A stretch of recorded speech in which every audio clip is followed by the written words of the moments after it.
So I got to tell you this amazing little story, true story. A mother in Minnesota calls me up.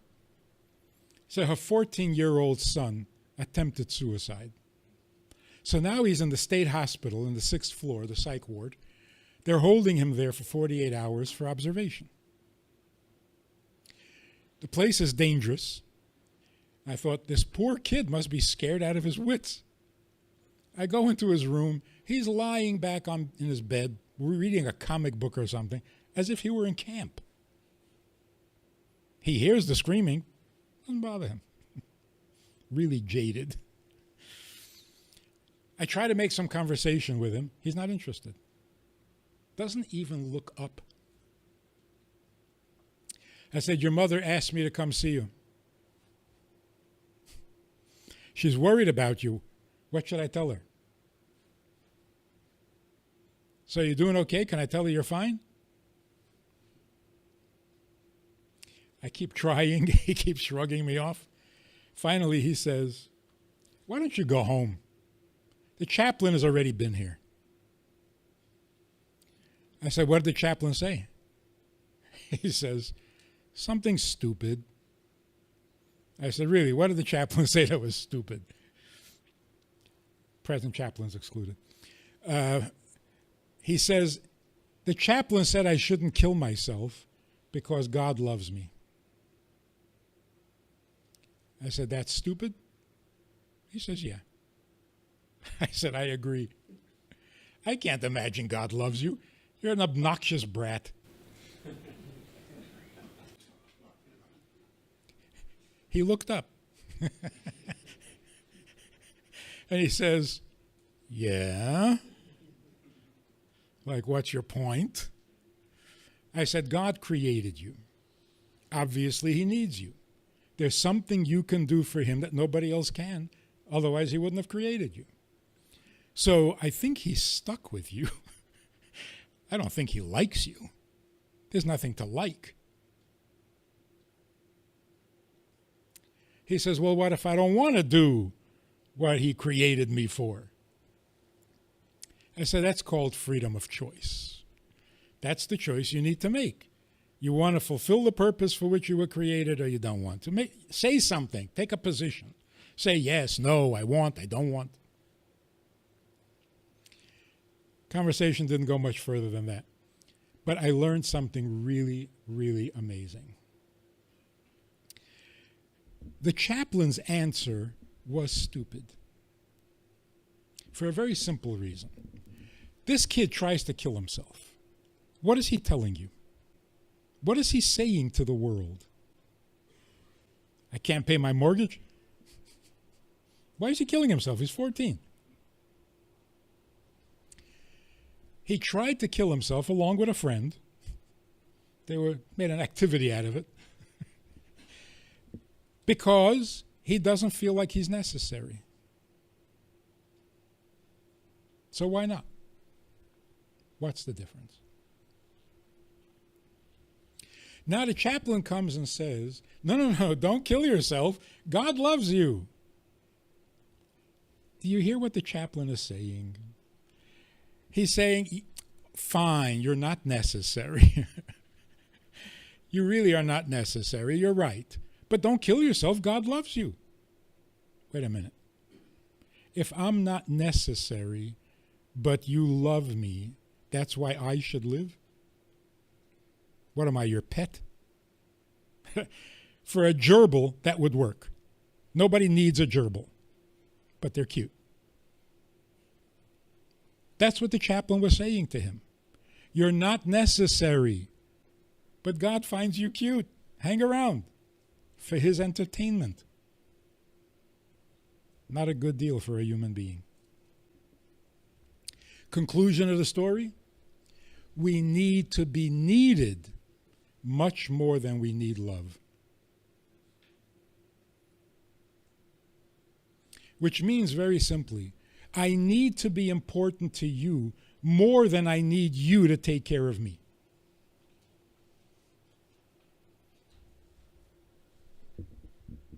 And why is that? Because if you need me, then I have a life. If you're just taking care of me, all you're going to give me is an existence. And that's depressing. The scientific definition is, in order to exist, you have to occupy space. If you take up space, you exist. If you don't take up space, you don't exist. And that's true of everything in the universe, in the physical universe. Air takes up space. You can't force more air into a place that already has air, or you're going to blow it up. A thought in your head takes up space. Of course, it takes up brain space. But you can't have two thoughts at the same time. An emotion in the heart takes up space. That's why when you're feeling, we say the heart is full. Everything takes up its space and doesn't allow another of its type in that same space. So a book on the shelf takes up space, a rock takes up space, water, fire, air, they all take up space. So existing is not a very pretty picture, just to begin with. Because you exist by taking up space, which means you don't allow another person into your space. You can't sit in the same chair with somebody else. So what does it mean to exist? I've got my space, you go find yours. Or it gets even worse. When you're taking up space, which is really like ego space, this town ain't big enough for the two of us. This is either my town or your town. It can't be both. In addition to that, you also make demands. I need food, I need drink, I need protection, I need security, I need a roof over my head, I need a job, I need money, I need...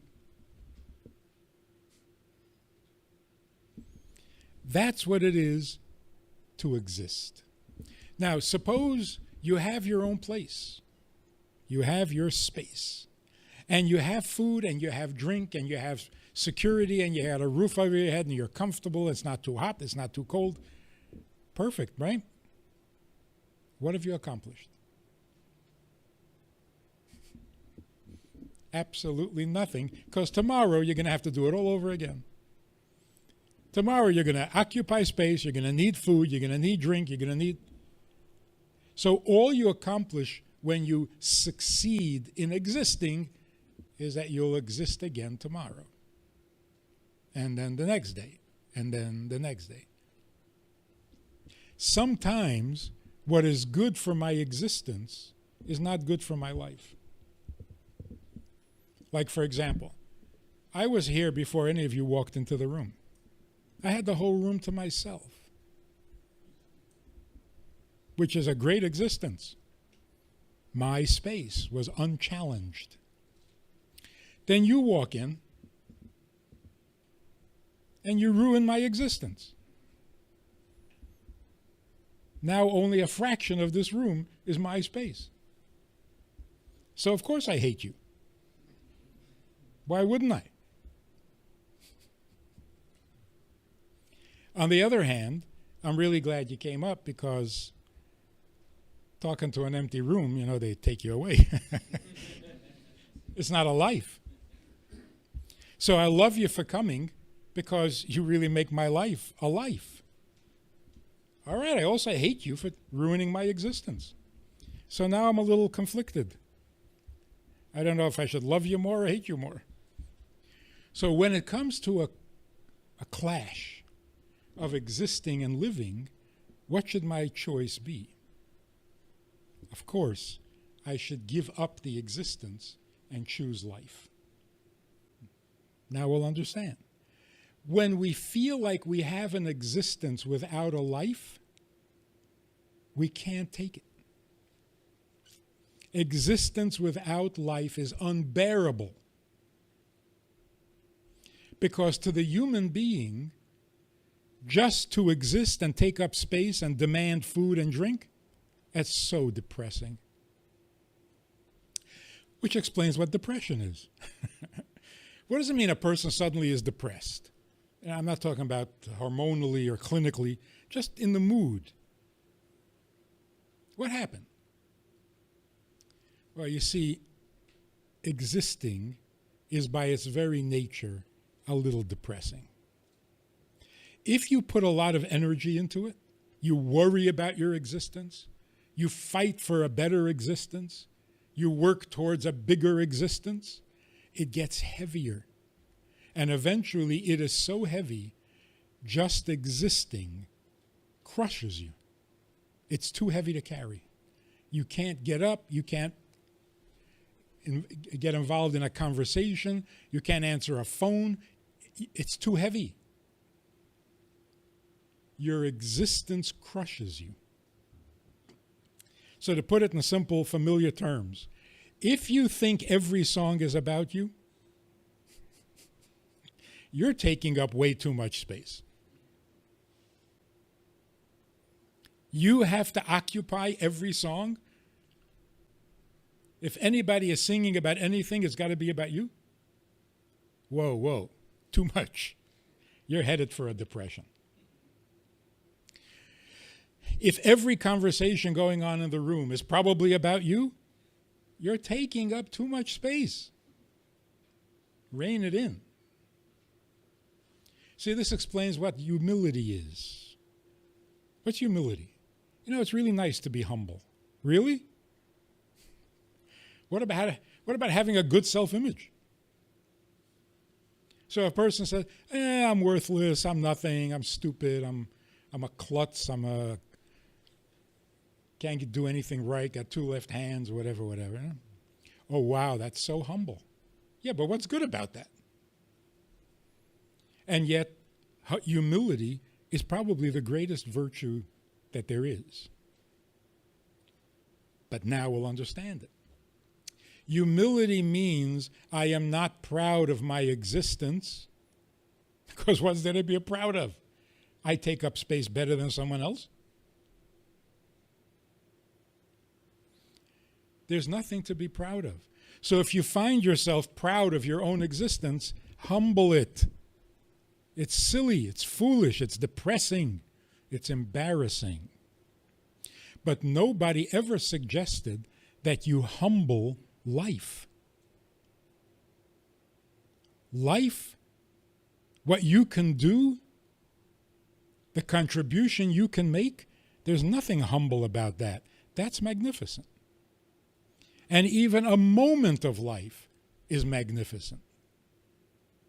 Because in one moment you can make such a powerful improvement in yourself and the people around you. It doesn't take a lot of time to live. So living is the opposite of existing. It doesn't have any demands. And it is certainly not embarrassing. Nobody is ever ashamed of making a difference. Okay. So, to sum it up, existing means preoccupied with myself.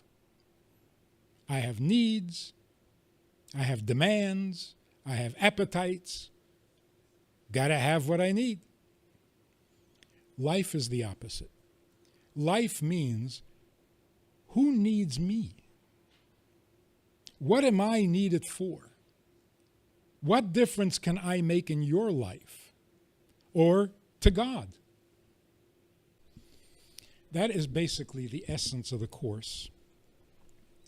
If we can break it down into its components, if we can work out practical application, how do you go about this? Like giving charity. Do you need to give charity? No, you don't need it. The reason you don't need it is because it's not necessary for your existence. Should you give charity? Yeah, you should, because then you have a life. So a poor man knocks on your door, starving, and he says, can you please give me something to eat? And you say, hey, I don't need this. The guy says, I know, I'm the one who's starving here. I need it. So would any decent human being say, well, if you need it, go find it. What do you want from me? I don't need to feed you. See, that's life. Life means you do things you don't need, but you are needed for. Somebody needs you, and now you're alive. This goes against everything that psychology, modern psychology, preaches. In modern psychology, you are the center of your universe. You got to take care of yourself first. Sure, you should love your neighbor, but first you got to love yourself. That's a bad message. Really a bad message. We love ourselves way too much. Even people who hate themselves love themselves way too much. So here's the simple equation of life. You have this following choice. Do you want to be needed or do you want to be needy? That's it. That's what it comes down to. It's not that complicated. You want to exist and take care of your needs, or do you want to live and take care of somebody else's needs? You can ruin someone's existence. You can starve them. You can throw them out of their home, take away their space. You can ruin their existence. You can't ruin their life.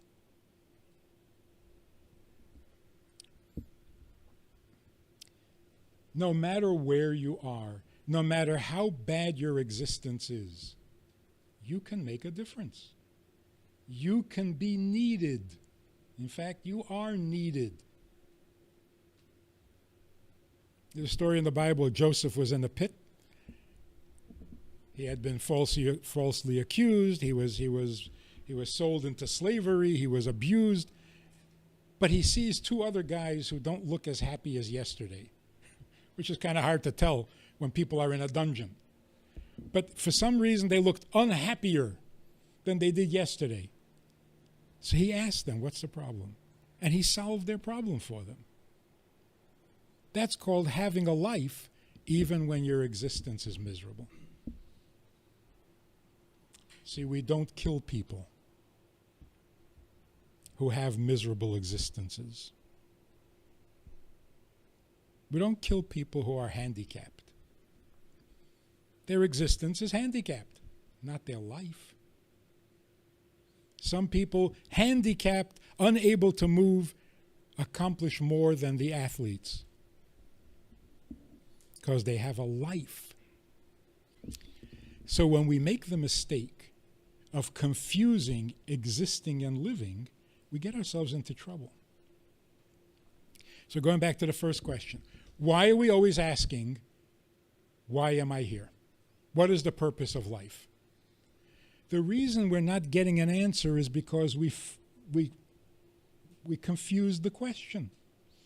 The question is not what's the purpose of life. The question is what is the purpose of existing? Because existing needs a purpose. By itself, it's embarrassing and depressing. So anyone with a little sensitivity says, what am I doing here? Taking up space? Come on. There's got to be more. And the answer is, there is more. There's life. But when you get confused and you say, what is the purpose of life? You'll never get an answer. You're already confused.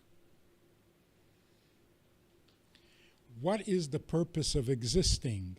The answer is life. You're not here to have your needs met. That's stupid.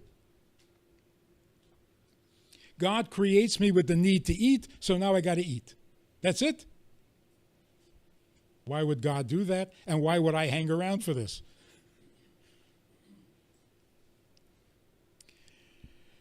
God created us because he needs us. And when we're nice, maybe he loves us also. But the main thing is we are necessary. We are needed.